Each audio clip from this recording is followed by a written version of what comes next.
In the past, all trailers were generally built as low as was reasonably possible. So every trailer had a wheel well like this. That allowed the floor to sit down between the tires. And in this case, the floor is 19 inches off of the ground.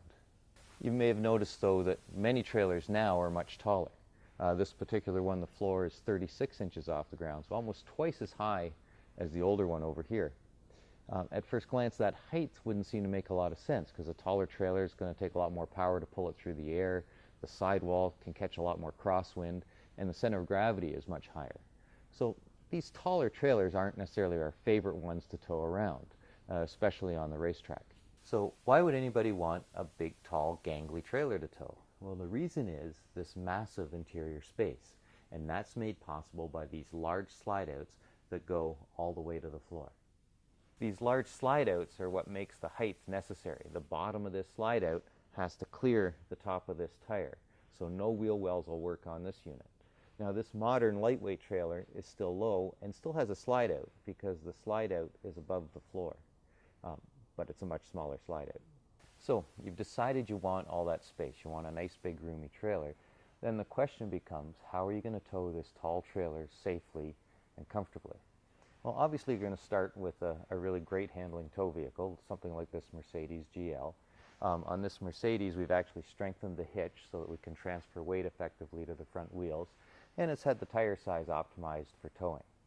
As well, we hook it up properly. So the ball here is very close to the back bumper of the Mercedes, and this ball mount is the correct geometry. We're getting the correct type of weight transfer when it turns corners, and as well we have friction sway controls. As well as being hooked up properly, this trailer is fitted with a new device that is mounted underneath the front end, hidden up in the chassis, that senses oscillations in the trailer and actually applies the trailer brakes on one side or the other, whichever is needed, to help straighten it out. This really makes towing a large trailer, in theory, much safer, much more stable. Now we're going to test it and see how it works.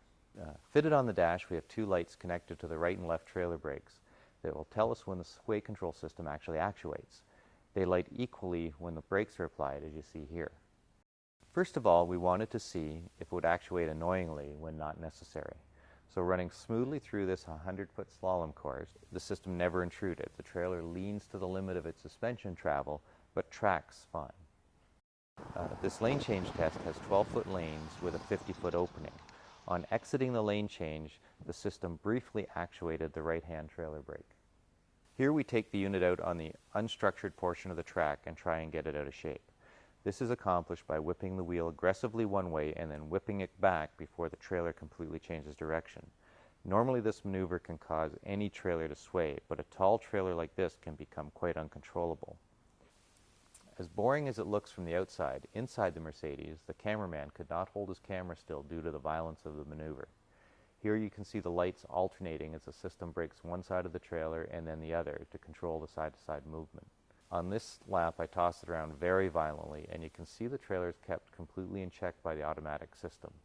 Interestingly, the Mercedes stability control system did not activate, yet when tossing an Airstream around without the electronic sway control, it does. In this close-up, you can see smoke come off the trailer tire as the brake locks up on the driver's side. In conclusion, the electronic sway control is very effective. It does not replace a proper hitch setup or sway controls. It's like the airbag in your car. You hope you never need it, but should the occasion arise, you'll be very glad it is there. This technology is the ideal solution for these taller trailers and a worthwhile safety feature on even the best towing trailers. It's an easy retrofit to any trailer with electric brakes in just a few hours.